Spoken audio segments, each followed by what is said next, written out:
4 अगस्त 2019 रात के 11 बज रहे हैं कश्मीर, और कश्मीर में कुछ ऐसा हो रहा है जो बिल्कुल सामान्य नहीं है। इंटरनेट बंद हो चुका है, फोन लाइनें कट चुकी हैं, मोबाइल नेटवर्क ठप है, सड़कों पर हजारों फौजियों की टुकड़ियां खड़ी हैं, हर चौक पर बंदूकें हैं, हर मोड़ पर बैरिकेड है, हर चेहरे पर बेचैनी है। और सबसे हैरान करने वाली बात, कश्मीर के सबसे बड़े नेता अपने ही घरों में बंद हैं। कोई प्रेस कॉन्फ्रेंस नहीं, कोई सरकारी ऐलान नहीं, कोई खुली चेतावनी नहीं, सिर्फ एक गहरी भारी दबाव भरी खामोशी। वो खामोशी जो अक्सर तूफान से पहले उतरती है। अगले 24 घंटों में जो होने वाला था उसने सिर्फ एक राज्य नहीं बल्कि 70 साल पुरानी पूरी राजनीतिक बहस को एक झटके में बदल देना था। ये सिर्फ एक पॉलिटिकल डिसीजन की कहानी नहीं है, ये एक ऑपरेशन की कहानी है। एक ऐसा ऑपरेशन जिसमें कानून था, खुफिया रणनीति थी, सियासी टाइमिंग थी और महीनों नहीं बल्कि सालों की प्लानिंग छिपी थी। आज मैं आपको दिखाऊंगा वो 72 घंटे, वो रातें, वो मीटिंग्स, वो चेहरे और वो एक फैसला जिसे दशकों तक इम्पॉसिबल कहा गया। लेकिन उससे पहले थोड़ा पीछे चलते हैं। 1949 भारत नया नया आजाद हुआ है। पार्टीशन का जख्म अभी ताजा है, सरहदें खिंच चुकी हैं, लेकिन सवाल अभी भी बचे हुए हैं। और उन सबसे बड़े सवालों में से एक था कश्मीर, एक ऐसी जमीन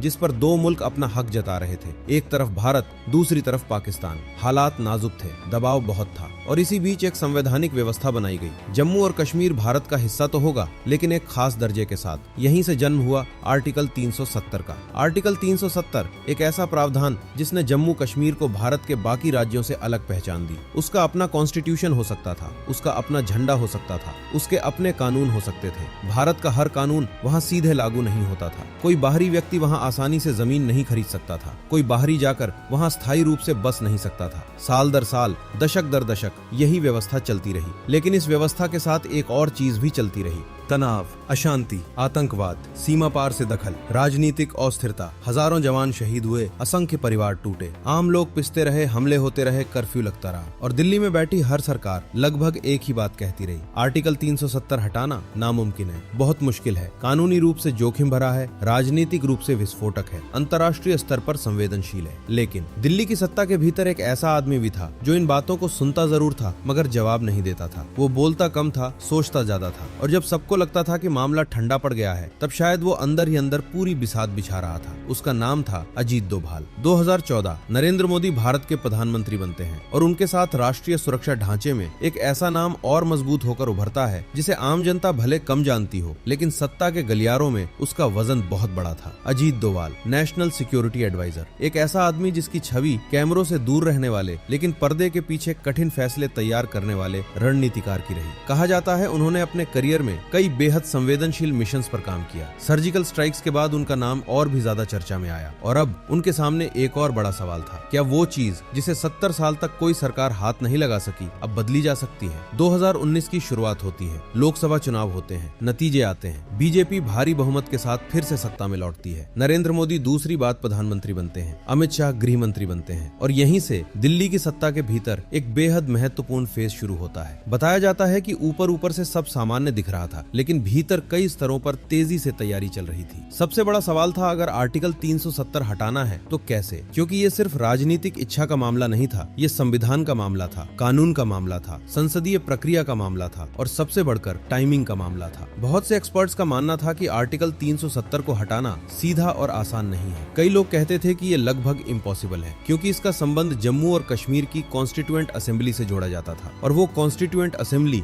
दशकों पहले खत्म हो चुकी थी, यानी रास्ता बंद दिखता था। लेकिन राजनीति और कानून की दुनिया में कई बार सीधे दरवाजे नहीं खुलते तो लोग भीतर छिपी खिड़कियां ढूंढते हैं। यही सरकार ने एक लीगल रूट तैयार किया, एक ऐसा रास्ता जो बहस से परे नहीं था लेकिन पूरी तरह अचानक भी नहीं था। तर्क ये बनाया गया कि जब राज्य में निर्वाचित सरकार नहीं है और प्रेसिडेंट्स रूल लागू है तो संसद राज्य की विधानसभा की भूमिका निभा सकती है, और अगर विधानसभा की भूमिका संसद निभा सकती है तो आगे का संवैधानिक रास्ता वहीं से निकाला जा सकता है। ये एक ऐसा कॉन्स्टिट्यूशनल चेस मूव था जिसे समझने में कई लोगों को समय लगा, और यही उसकी सबसे बड़ी ताकत थी। जब तक लोगों को पूरा खेल समझ आता, बिसात बदल चुकी थी। लेकिन कानून सिर्फ आधा युद्ध था, बाकी आधा युद्ध जमीन पर लड़ा जाना था। क्योंकि दिल्ली में नोटिफिकेशन जारी कर देना आसान था, लेकिन कश्मीर की जमीन पर उस फैसले के बाद क्या होगा, यही असली डर था। क्या विरोध भड़केगा? क्या बड़े स्तर पर हिंसा होगी? क्या सेपरेटिस्ट नेटवर्क सक्रिय हो जाएंगे? क्या पाकिस्तान इस मौके का इस्तेमाल करेगा? क्या आतंकी संगठन स्थिति को और भड़का देंगे? इन सारे सवालों का जवाब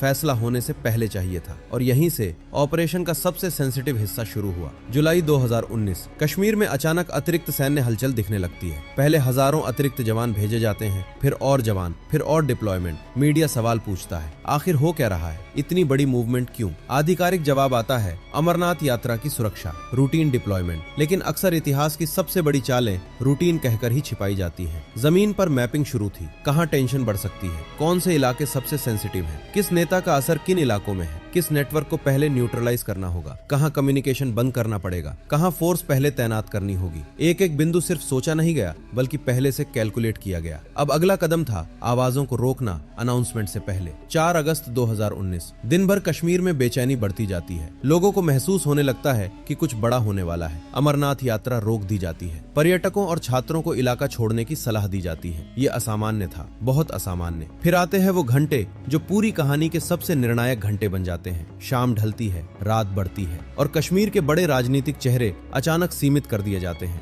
फारूक अब्दुल्ला, उमर अब्दुल्ला, महबूबा मुफ्ती और दूसरे कई बड़े नाम। कुछ को संदेश मिलता है कि घर से बाहर ना निकले, कुछ की मूवमेंट सीमित कर दी जाती है, कुछ प्रैक्टिकली अपने ही घरों में कन्फाइंड हो जाते हैं। तकनीकी भाषा कुछ भी हो, सियासी असर एक ही था। कल सुबह कोई खुली राजनीतिक मोबिलाइजेशन नहीं होनी चाहिए। अब बारी थी कम्युनिकेशन की। रात गहराती है और फिर इंटरनेट बंद, मोबाइल नेटवर्क बंद, लैंडलाइन बंद। एक पूरा इलाका डिजिटल दुनिया से काट दिया जाता है। कश्मीर जो दशकों से तनाव का केंद्र रहा, अचानक सूचना के स्तर पर लगभग साइलेंस जोन बन जाता है। और इसी साइलेंस के बीच दिल्ली में एक और तैयारी चल रही थी। संविधान की भाषा, संसद की प्रक्रिया, राष्ट्रपति की मंजूरी और वो शब्द जो अगली सुबह इतिहास बन जाने वाले थे। 5 अगस्त 2019 सुबह संसद का वातावरण असामान्य है। सदन चलता हुआ दिखता है लेकिन हवा में कुछ अलग सा तनाव है। बहुत से विपक्षी नेताओं को अभी पूरी तस्वीर साफ नहीं है। कई लोगों को अंदाजा है कि कुछ बड़ा आने वाला है, लेकिन कितना बड़ा शायद ये किसी को नहीं पता। फिर अमित शाह खड़े होते हैं, हाथ में दस्तावेज है। आवाज सामान्य लगती है लेकिन शब्द असामान्य है। वो सदन के सामने वो प्रस्ताव रखते हैं जिसकी कल्पना दशकों तक राजनीतिक बहसों में तो हुई, लेकिन जिसे अमल में लाना लगभग असंभव माना गया। जम्मू और कश्मीर से आर्टिकल 370 के प्रावधानों को प्रभावी रूप से हटाने की प्रक्रिया शुरू कर दी जाती है। कुछ सेकंड के लिए जैसे पूरा सदन जम जाता है, फिर अचानक शोर रुकता है। विरोध,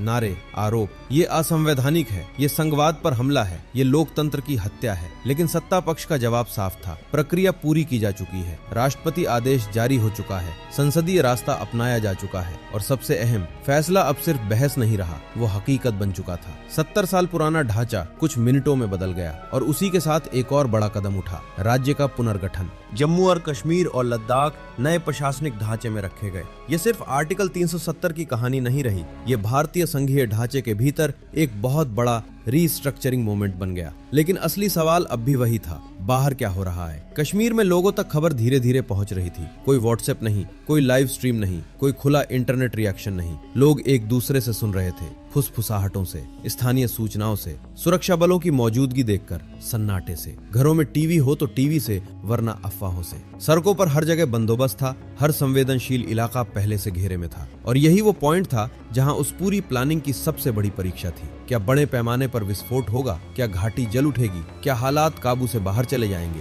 जो आशंका सबसे ज्यादा जताई जा रही थी, कम से कम शुरुआती घंटों में वो वैसी नहीं हुई जैसा बहुत से लोग डर रहे थे। तनाव था, बेचैनी थी, गुस्सा था, अनिश्चितता थी। लेकिन जिस तरह का तुरंत व्यापक अनियंत्रित विस्फोट कई लोग इमेजिन कर रहे थे, उसे रोकने के लिए जो घेरा बनाया गया था वो काम करता हुआ दिखा। अब नजरें सीमा के उस पार थी। पाकिस्तान में तेज प्रतिक्रिया शुरू हो चुकी थी, बयान आने लगे, बैठकें शुरू हो गई, टेलीविजन पर कड़ा विरोध दिखाई देने लगा। इस कदम को इल्लीगल कहा गया, इंटरनेशनल फोरम्स पर उठाने की बात हुई, यूनाइटेड नेशंस का दरवाजा खटखटाया गया, चीन की प्रतिक्रिया भी देखी गई। लेकिन अंतर्राष्ट्रीय राजनीति सिर्फ बयानबाजी से नहीं चलती, वो इस बात से भी चलती है कि ग्राउंड पर कौन सा देश कितनी तैयारी के साथ आया है। भारत का कदम सिर्फ अचानक नहीं था, वो लीगली ड्राफ्टेड था, प्रोसीजरली स्ट्रक्चर्ड था और पॉलिटिकली टाइम था। यही वजह थी कि ग्लोबल रिएक्शन तो हुआ, लेकिन कोई ऐसा अंतर्राष्ट्रीय दबाव नहीं बना जो इस फैसले को रोक पाता। और अब आता है इस कहानी का वो हिस्सा जिसे सबसे कम समझा जाता है। 5 अगस्त 2019 सिर्फ एक तारीख नहीं थी,